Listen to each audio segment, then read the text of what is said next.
Okay, it is now my absolute pleasure to introduce our guest. Emmy nominee Christopher Dimond is best known for his work with composer Michael Kumin. The duo's most recent musical, Romantics Anonymous, written by Emma Rice, debuted to rave reviews at Shakespeare's Globe. They wrote over 150 songs for Disney's Vampirina, an animated musical TV series which has reached over 100 million viewers in 115 countries. Awards and honors include the Fred Ebb Award, a Jonathan Larson Grant, the Mary Rogers Lawrence Hart Award, Samuel French Next Step Award, the Harold Adamson Award. He's a member of the Dramatists Guild and ASCAP and a proud alumnus of Carnegie Mellon University. Got to throw that one in there. I am very excited to be joined by Christopher Dimond, the author of DANI Girl. Welcome, Chris. Thank you, Timothy. It's a pleasure to be here. There we go. All right. So I am interested to start off just with, when we solicited people for questions, and the biggest one that we got was inspirations. Where did this story come from? What motivated you to write it? You wrote it still at Carnegie Mellon, yeah? Yes. So Michael and I wrote this piece while we were, I was still a student at Carnegie Mellon. I was in the graduate playwriting program there. And part of the requirement for the MFA is to complete a thesis project, which is a full-length play, which I decided to write as a musical, and was fortunate enough to convince Michael to kind of stick around in Pittsburgh. He had graduated the year previous, to write this piece with me. And part of the thesis assignment there is to work on a project that is of sizable scope in terms of the scale of the emotional weight of it, or sort of the ambition of its subject material in some way.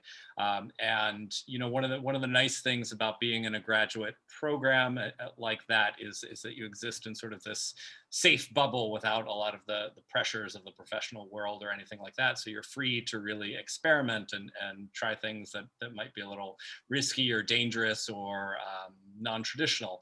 And so I, had been kind of grappling with what to write my thesis about, and had been and sort of hit on this story. It's loosely inspired by my cousin. I had a cousin named Daniel Nacarelli who died as a child of cancer, which happened, a number of years previous to me writing the play, but it had been something that I'd always kind of grappled with and tried to wrestle with ways to understand. And so that was sort of the jumping off point, in sort of watching my cousin's experience from afar. I was really captured by the fact that he and, a lot of kids who deal with terminal illness at such a young age, I found really inspiring, because I felt like they lived in a way that I did not, that they had this sort of zest for life and appreciation for life because of their experience in terms of facing their own mortality at such an early age.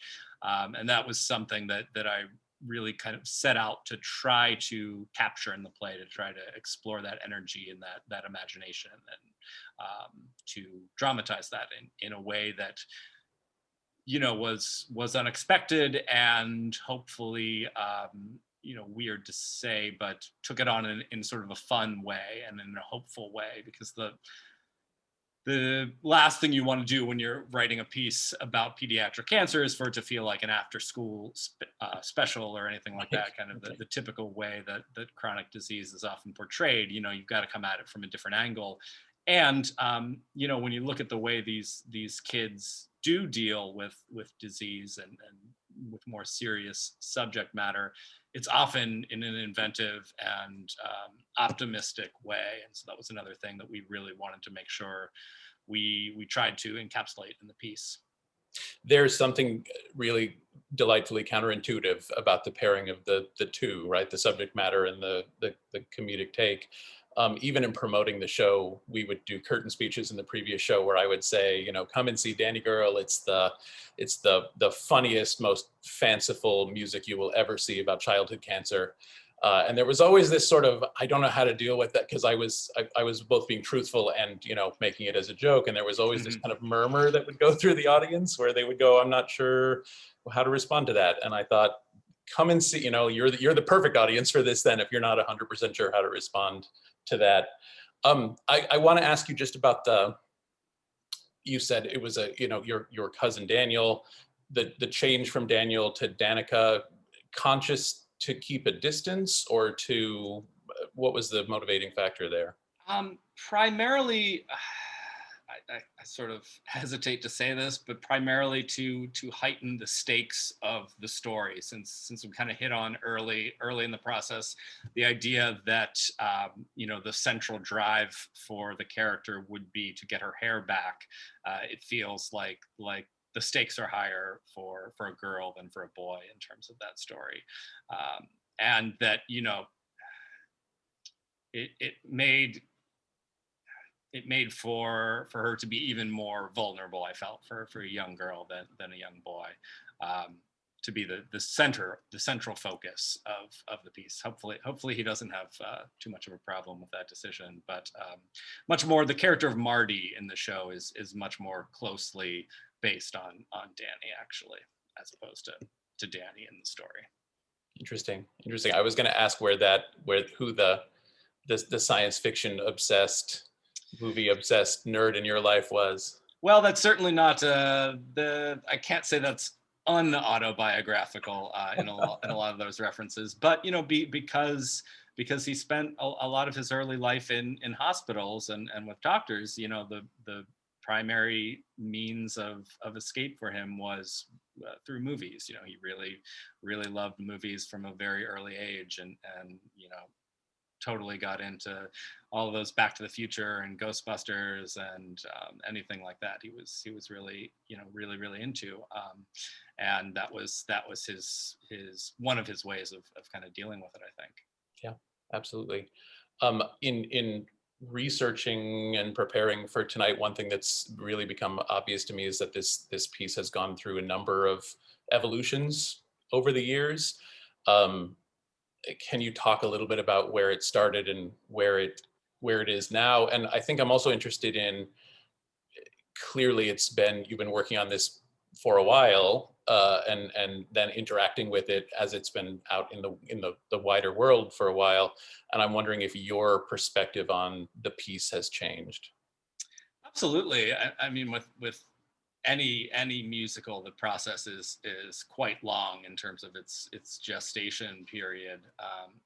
And this one took a long time to get to the state that it's currently in. In fact, there were a few smaller changes that we made even for this particular production. Having not changed anything for years and years and years, there were a few things that we went back and looked at with a new eye and thought this could be done a little better. Most of the process with this one, I mean, this was the first musical that Michael and I wrote together, so there was quite a learning curve. We really didn't know much about writing a musical when we started out doing it, which probably in some ways was a good thing, because the decision to write a musical about pediatric cancer, if you know a lot about writing musicals and what it takes to get those musicals done, it may not be the wisest decision in the world. But I'd say the process. I'm sorry, you mean in a commercial sense, and yes, wanting to get it absolutely. Yeah. That as I'm sure you found out in those curtain speeches, it's not the easiest sell in the world to say to a theater, well, we have this happy little cancer musical. There's a kind of, I think, an unfortunate bias towards musicals in that oftentimes people think of them as only really dealing with lighthearted or sort of, for lack of a better term, fluffy subject matter, and so something that is a little darker and more serious, oftentimes can be a tougher sell in terms of having a commercial life. But the general process, I would say, was mostly about focusing and kind of zeroing in. The early drafts of the show were much longer than what is there. There were sort of more tangential adventures that Danny and Marty kind of went off on along the way that ultimately didn't feel quite right or didn't feel necessary. And so it was mostly a trimming process as we kind of focused in and sculpted it down to a shorter form. It originally was in 2 acts, and we kind of pared it down to a point where it can be done all in one shot. There were a number of songs that we wrote and rewrote and cut, and so yeah, I mean, the heart of it, the the heart of it was always there. I think if you went back and looked at the very, very first draft, you know, it wouldn't feel like a different piece or anything. The characters were all there, but it was much more bloated than it is now. Do you remember anything that you cut that you loved, but you got rid of for the sake of Oh yeah, there's narrative like unity or yeah, I mean, there were a number of things that were very hard. You know, that's one of the hardest things to do as a writer is to cut something that you really really like. But it's very important to learn how to do that. There was one sequence in particular that occurred. I don't remember exactly where it was in the show, but at one point, Danny and Marty went back in time. There was like a Back to the Future sequence where Marty built her a flux capacitor, and they went back in time and she witnessed her own birth because they misjudged things. I think they were like looking to figure out to try to find out how she got cancer, so they were like looking for the moment that she got it or something like that, but she messed up and witnessed her own birth, which was a traumatic experience for her, but it was a fun little sequence. And there was like another iteration of cancer showed up there and they battled him. But so that one was tough to lose, but the right decision, keeping the big picture in mind. when you write the sequel, it can be in Yeah, there. yeah, absolutely. The just to talking about the tone, one of the things that I really appreciate about the piece is that it's unflinchingness. And there Mhm. are a number, now we've been running the show for a couple of weeks, and there are a number of moments where I kind of look to gauge the audience's response just because I'm really curious. You know, a line that ends with the phrase side by suicide, right? Like there are Mhm. those moments where I go, how is this going to go over? Was it ever tempting to soften the edges? Did you ever think we're writing about kids? You know, was there a temptation there, or never, not at all? Yeah, I mean, that certainly was a consideration. You know, I think that is kind of part of the development process. Is a lot of times there are those moments where you might be encouraged, or you might think of sort of smoothing the edges of things over. But we kind of tried to use the the tent post of, you know, the authentic experience that kids have with these sorts of things.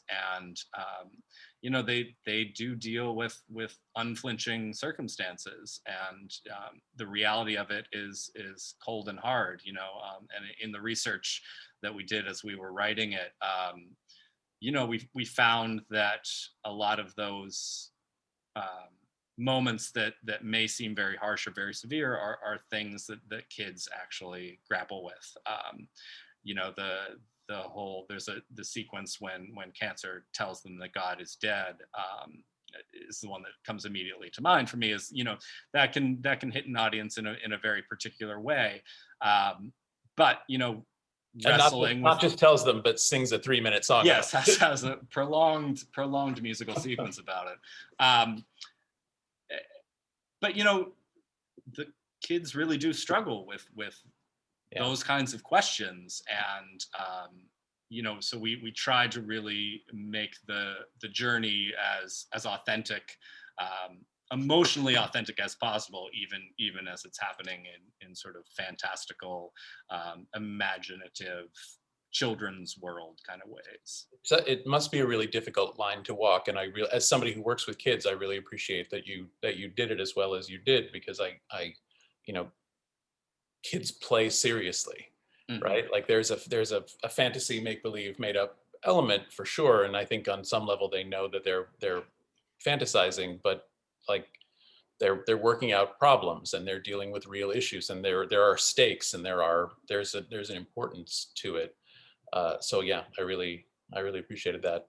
Well, thank you. Um, Talking a little bit about the non-kid characters who we encounter, I want to talk about the RAF track, and I Hmm. want to talk about the Danny's mother. Maybe Danny's mother first, in that she is often, it seems, the device that connects us to the starker realities of Hmm. the real world. And I wonder if the experience of writing her was I don't know, a challenge or different than the others, or what that was like? Yeah, I think that was in some ways the biggest challenge of the writing process was always the mother. She is, I think, the most difficult character to write, and definitely um, the hardest character. It's a real challenge for the actor, I think, because it's underwritten in a lot of ways. Right. And I think for me as a writer, the hardest, the biggest part of the challenge is that the story is told entirely from Danny's perspective. So what we're seeing is Danny's view on things, and so there's only there's one moment when we see Mother while Danny is asleep, and that's kind of the only moment in the story that Danny is not where they're not necessarily seeing really through her direct eyes, and so these parents of children in these situations do whatever they can to get the kids through, you know what I mean, and so it was difficult to walk that line where she's got to do a lot of heavy lifting and tough love sort of scenarios, and she's grappling with her own issues and wrestling with her own sort of faith journey throughout it, but um, she's not going to talk to Danny about that sort of stuff. And you know what I mean? It would feel very weird to suddenly kind of go into her story outside of Danny's. So a lot of what I tried to do with the character was to leave everything under the surface and to sort of have a kind of an iceberg scenario where we're seeing a very, very small fraction of what is really going on with this woman, because she desperately does not want to show what she's really thinking and feeling to her daughter. Yeah, she's very much shaping the experience of her that Danny's having of her, right? That there's the scenes that happen off stage are big and important, and she's receiving devastating news, and you know, pulling herself together and then coming into the room. Right, right. So it's really, yeah, it's a really lovely um, counterpoint, I think, to the high fantasy of a lot of the rest of it. Um, I do want to circle back to Raph, but you brought up the faith journey that mom is going through, and it is, there are these kind of two parallel threads that we experience through a lot of the piece that come together in a conversation that Danny has with her mom near the end. Um,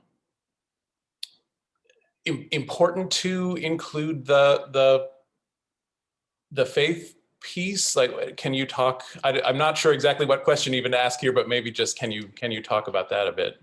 Yeah, it was important to me to include that piece of it, because I think it's a very common way that people do cope with illness and with death and with all sorts of hardships in their life. And you know for me personally, it was important because that's been a part of my family. It's been very important to my family for a long time. So I know a lot of people whose faith has gotten them through some very trying circumstances. And I do find those parallels to be interesting. The sort of means of coping and or escaping and or understanding darker impulses, the various forms of storytelling that we can all choose to employ as we try to make sense of the world around us. And so I tried to include a number of different forms of that through, Danny and her sort of very active fantasy life, and Marty with his more sort of passive escapism of movies and TV, and then for Mother, through the use of religion, and the ways that all of those are challenged and supported by the various journeys that the characters go on, were kind of at the heart of the story to me in a lot of ways. And it hits, it certainly hits me as a theater maker, the idea of the way that you tell the story and the way that the effect that the narrative form has on the way that you understand your life, and both the sort of extreme and more mundane parts of our lives. Mhm. So yeah, I appreciated that absolutely. We have a question in the Q&A which asks why 1990 to 91. Oh, uh, a couple, great question. A couple of reasons. One is sort of to make the cultural references that I kind of wanted to use because they were a large part of my childhood, to make them make the most sense. I thought that was a good point, at which the movies and characters that Marty uses would have all been out by then. Um, Along those lines, like I knew early on that I wanted one of the characters to really be into sort of pop culture, and being able to use films that were already more iconic as opposed to anything that would have been really, really popular around the time that the show was actually written. Um, if I used anything then, perhaps now 15 years later, they wouldn't be as universally recognized as the ones that are currently there. Although you kind Um, of like you couldn't have known at the time, but like Back to the Future and Indiana Jones and Star Wars, Star Trek are all pretty timeless. So well, that's what I mean. Writing it, even when we wrote it, which was like 2006 or so.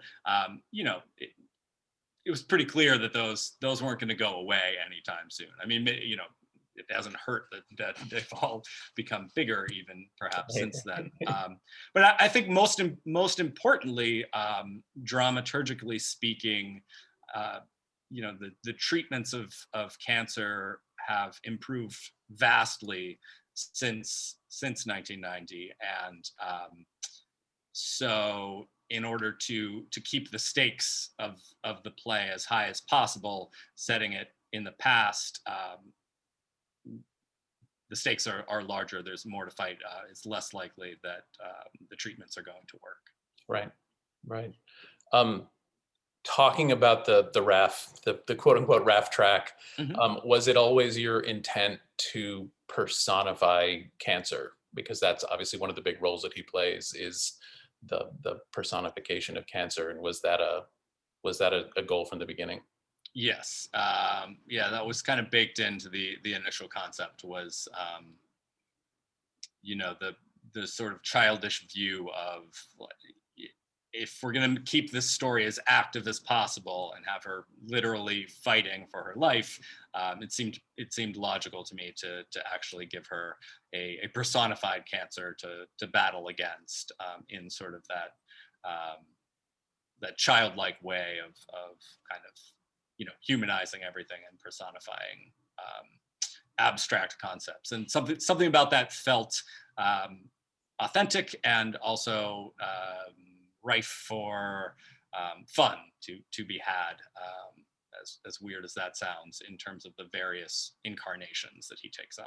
Yeah, yeah.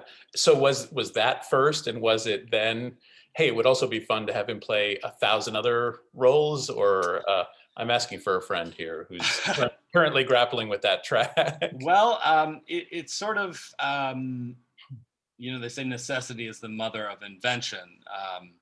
Part of the requirement for the thesis project was, the show would actually be produced, and the actors who were cast in it were the undergraduate acting students at CMU. But there aren't that many of them, so we were limited to a cast of four. We had to use no more than four actors, and the stories that I generally like to tell typically involve a lot more characters. So we knew that we wanted to have a bunch of different characters show up, and so then sort of tried to find a way to justify having one actor play a number of different characters. And so sort of the central template that we kind of went with was that this is a character who um, provides whatever Danny needs in any given moment in the play, that he is sort of the manifestation of whatever it is that her psyche needs in order to help her get to the next step, or to help her ultimately to kind of come to terms with her situation, so that even when he is appearing in his antagonistic cancer form, he's giving her something to push against. He's giving her something to actively fight against, which is kind of what she needs in that moment. I won't ruin it for anybody who hasn't seen it yet, but there is also a fabulous kind of acknowledgement winking to the audience line about the the multiple characters played by one actor. Um, I've got let's see. Oh, so I've got a couple of questions here about, and Chris, you may not even know this, but the Winnipesaukee Playhouse's production is set on a jungle gym Mhm. in an outdoor space, and I have a couple of questions here about that. Um, the where that came from, and I can say that the set designer is Neil Pankhurst and the director is Eileen McGrady. They had a conversation early on where they talked about what is the physicalization of this world, and ours is a jungle gym that's painted hospital white. And there are all these really great sort of pops of color that come in the costumes and the props, and the imaginative world creates the color in the space. But I think in terms, for those of you who asked about the jungle gym, just the idea of both what is a what is a physicalization of a child's imagination? Well, it's playground equipment and a jungle gym. And then I think also a desire to have a really dynamic space for actors to crawl around on and climb up on and swing around on and whatnot. We had a talk back with the actors a week or so ago in which they talked about their process being a lot of working with the director to kind of the example that was given is like, what's 5 ways to make a spaceship out of this? And the needs of the finding ways for that set to meet the needs of the piece. So thank you for that question. I have one here about the name Merriweather. Marty's full name is Merriweather, and we have somebody asking where that came from. Oh, that's a gosh. I don't. Was it just Actually the don't most embarrassing form remember. of Marty you could I think of? Or I think it had something to do with. I think I misremembered the names of several of the hobbits in the one Mary. There's a Mary? hobbit named Mary in Lord of the Rings, and I think it either I for some reason thought his full name was Merryweather, or I I took that I wanted it to be Mary, and something that he would have hidden with Marty, and tried to, and somehow just Merryweather popped into my mind. Um, Perhaps also inspired by a football player named Mike Merriweather that may have been lurking somewhere in the back of my mind. But I wish I really knew. But if there was a specific reason I don't remember, I'm sorry about that. Um, I've got a question here about, I actually think this is really, really interesting. Given the changes that you described earlier in treatment technology, specifically for Hodgkin's, is there would you, well, I'll just read what's written here. Could you see yourself writing a different ending? Oh, I could not. Yeah, I mean, well, I guess I could, because I believe there was an additional ending, or an alternate ending. I believe in the very, very early drafts of it that Marty actually went into remission, that Marty was quote unquote cured.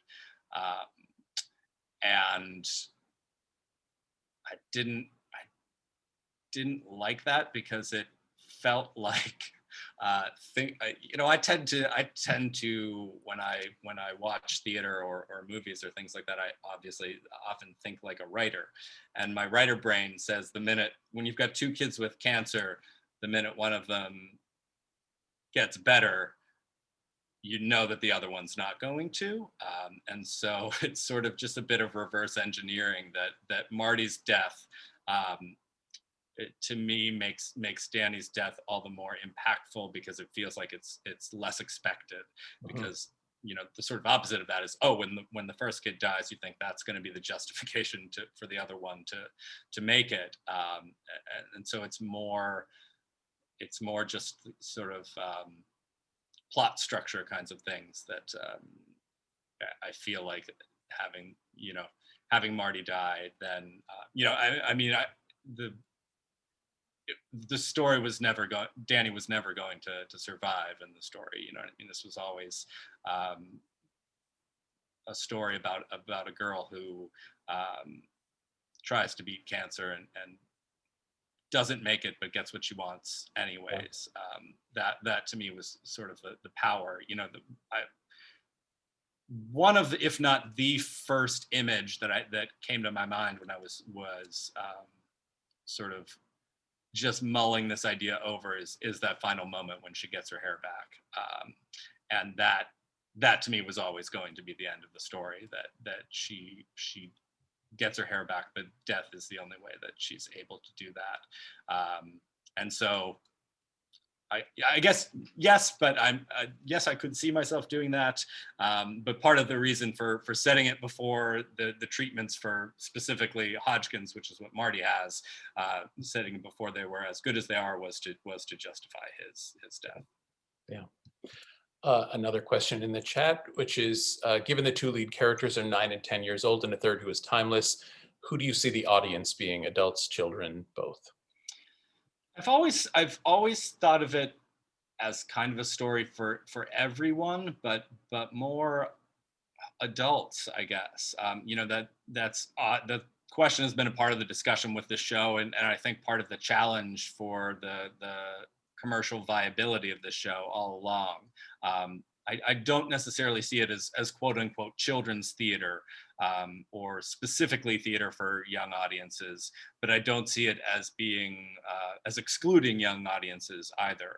I could see it being done in that sort of setting for children who were at least mature enough to kind of start thinking about and wrestling with some of the subject matter. But I've always thought of it as a show for adults as well. I don't think it's a quote unquote kids show. Have you ever seen the characters played by children?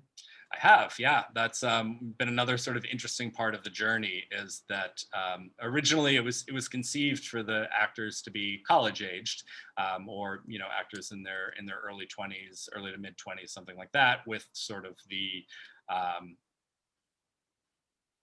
distance that comes with the ability for an audience to kind of distance themselves from the reality of the situation through having an older actor play a child, an actor who's obviously not a child. But then as we continued working on it, we, a number of times through the development process, we used children. We used kids who were, I would say, like as young as 11 or 12 to play the roles. And it takes really, really good child actors to pull it off.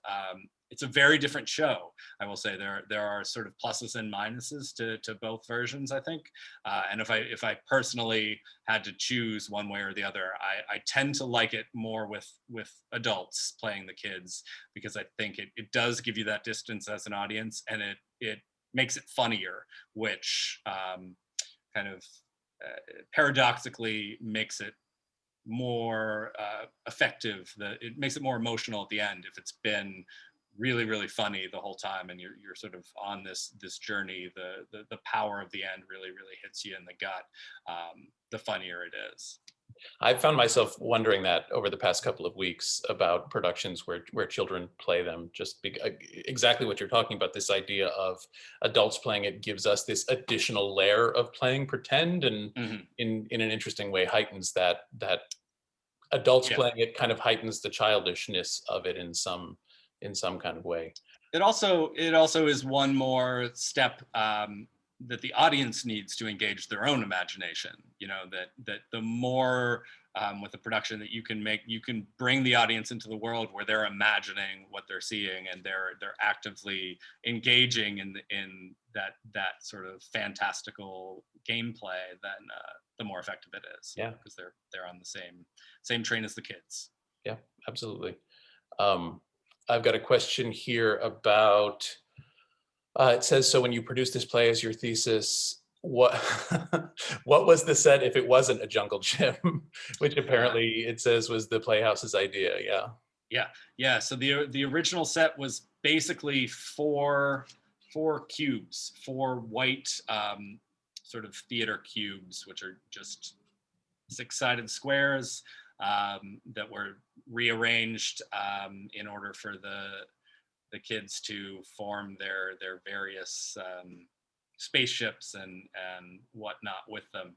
There were a handful of props, not a whole lot of props, but most of it was done with just those cubes and maybe another small set piece or two, but nothing really much. And part of what I really liked about that was that, again, the audience really had to imagine. Like, you see these kids sitting on cubes and flying the spaceship, and you're right there with them.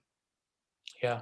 Would you like to borrow our jungle gym? I would. It looks like a lot of fun. I have to say, I saw the pictures in the slideshow at the beginning, and it's beautiful. I love the idea of the jungle gym. I think that works really, really well. Oh, thanks. There's a pivotal, I mean, they're all pivotal, but there's a pivotal song at the end. Mother sings "Sun Still Rose," which is this for anybody who hasn't seen it, this lovely and heartbreaking and really evocative moment. I have a question here about the lyrics for it. It just says, can you talk a little bit about how the words for that song came? Sure. Oh, I'll have to remember what they are. I haven't heard that song in a long time.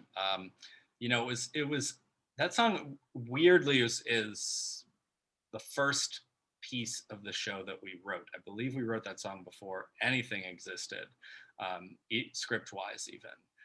So it is it's always been a little bit of a challenge. That's sort of one of the tricky things, because as we learned along the way, that's not necessarily the best way to write a song for a musical.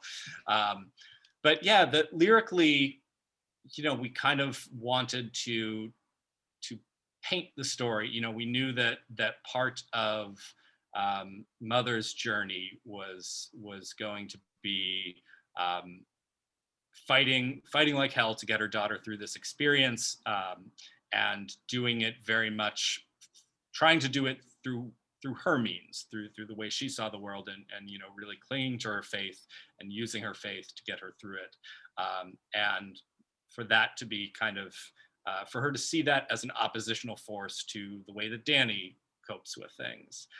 And so we knew there was going to be a moment when that broke down, and we saw the other side of her. We saw sort of the storytelling side, and the side where she does engage with DANI. And so we wanted to tell sort of the whole story of the show in kind of a fantastical storytelling way, using the metaphor of this dragon and the king and queen that we've kind of seen crop up through the show. And also to tie it to her own journey with faith, and this idea of the ultimate question for a person of faith when facing something like this is how in a world where there's an all-loving God can something like this be allowed to happen. And so we really wanted to find the moment where that all kind of broke down for her, and ultimately it's kind of the biggest crack in her faith is at this moment where she's sort of heard the worst news that a parent can possibly hear, and she's trying to really, as much as she is able, give her daughter what she needs in that moment by simply telling a story. But in the course of doing so, she gets kind of wrapped up in the story, and it's as we talked about earlier, that's kind of the one moment where we see the veil drop for her, and we kind of get a sense of just the scope of everything that's going on within her. There's such an almost release of tension in that moment in some ways, right? You can feel the energy of her holding back all of this early on, when I'm going to try to prevent or present the most positive possible outcome, and I'm going to be encouraging, and I'm going to be firm. There's this moment where she says, "Do you want to beat this?" And DANI says, "I don't know if I can." And she's, it's her angriest moment, right? She says, "Don't talk like that," and picks her back up. So there's this almost Chekhovian gun kind of quality to it, that like there's so much tension that's got to come out at some point, and it's really as I said, both devastating and satisfying, really, when it does. I have a question here about I have two questions about other productions of it, so maybe I can combine them and ask them at the same time. Sure. The one just asks generally, how many times has the show been, you know, staged by other people around? We don't need an exact number, but can you give us an idea of how well traveled it is and how often it's performed? And then the other one asks about it being done in productions of it in places where the culture is dominantly different than an American culture. This one asks about Asian countries specifically, but I think those are both kind of interesting questions. Yeah, I mean, you know, it's not done all that often. I would say, you know, it's not the sort of thing that every theater in the world is itching to produce. But there have been a decent number of productions, professional and amateur, across the country. I've never counted them up, but I would say, you know, somewhere maybe around 40 to 50. And it has been done around the world, in a number of places that I never would have expected it to sort of catch on. And in particular, I'm not looking at the question, so I don't know if the Asian country, the question about Asian countries was specific to this, but they're probably the production that has gotten the most attention, or seems, you know, from what I can tell, halfway around the world, to have been one of the more well received productions, was a production in the Philippines, that actually, it's been done. The theater has done it a couple of times. They revived it a couple of years after they did it, where it was apparently really, really well received. And there's going to be a production in Japan later this year. At some point, they're translating it into Japanese, which has led to, you know, some fun conversations via email about what tapioca pudding is, because I guess they don't have tapioca pudding in hospitals in Japan, or, you know, weird little cultural things that are just that you'd never expect to come up. It's funny. I was just going to ask, as the author, what's your involvement with the translation process? And I guess it's largely answering emails about tapioca pudding. Yeah, it's weird. Translation is always unusual, because things, if it, you know, it's not going to be, I don't speak any other languages, so the only way for me to know what the translation is for it then to be reverse translated. So it's always weird, especially as it applies to lyrics, because Right. you know, then you get into the concepts of rhyme and scansion and things like that. So I haven't been overly involved in the translation for this particular production, but they did have some questions that I didn't expect, about tapioca and gourds and things like that you know, that somehow get muddied in translation and that sort of thing. But Have you seen it performed in another language? not a full production of it. No. I would be very interested to. I would find that fascinating to watch. Yeah, I was just as a writer, I would think that would be really fascinating to Yeah. know it and not know it at the same time. Yeah, but it is interesting to see how how the show itself translates, even in English, into other cultures, particularly, you know, hopefully most of the references to, again, you know, Indiana Jones and Star Wars and things like that are universal enough that that's not an issue. But I think the ideas of faith, really, I think the way people look at faith and faith's predominance in a culture can definitely make for a different audience experience with the show. And the way we've tried to write it is so that you can interpret it however you choose to, in terms of what happens at the end of the story. But you know, in cultures that are more deeply rooted, and where faith is more predominant culturally than it is here, I think it does make for a different experience. Do you mind? I know you're not the composer. Do you mind if I ask you a music question? Sure, I might not be able to answer it, but Totally feel fair. free. I actually, so we're doing, if you license the show, you can get a version that is just for piano and a version that is piano, percussion, and cello. Mhm, We're doing the piano only version, partly because it's an outside production and in the name of trying to keep things simple and not mhm, having a poor cello player play in the humidity and whatnot. Um, I only found out today that there was, in a conversation with the music director and then a conversation with my artistic director, that there is a score for more than one instrument. It works for me so well with just piano that I think I never even considered that hmm. there was an orchestrated version available. So I'm assuming it started with just the piano score, and there was a choice later to orchestrate it for cello and percussion. And I wonder what that decision was, and then if do you remember why those instruments?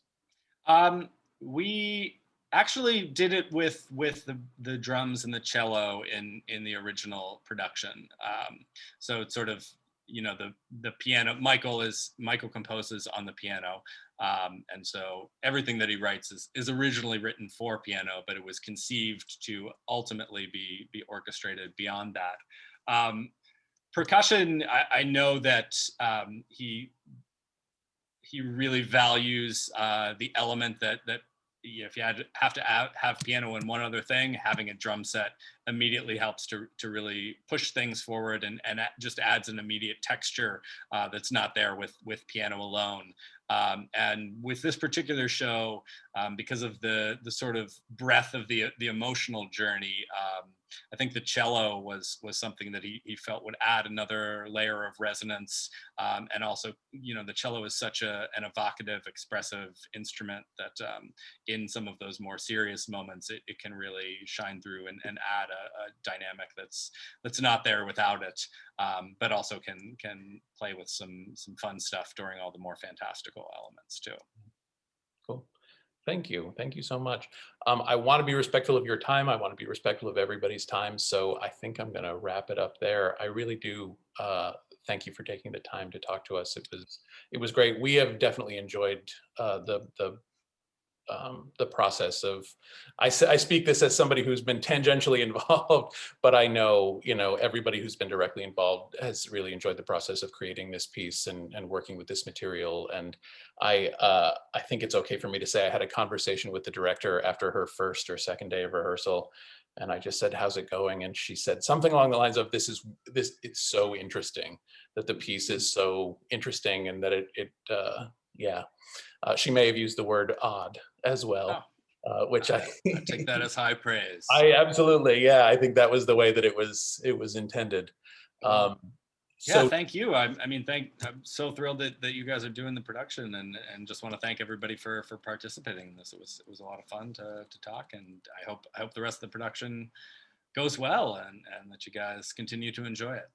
thank you so much. So for everybody watching, we close Danny Girl on Saturday. There are still tickets available for the performances the rest of the week. We also coincidentally open Andrew Lloyd Webber's Tell Me on a Sunday tomorrow at 7:30, and information and tickets for both of those productions are at winnipesaukee-playhouse.org, as well as by calling 603-279-0333. Uh, Christopher Diamond, thank you so much. And Thank you, have a great Timothy. night. It's been a pleasure. Thank you all.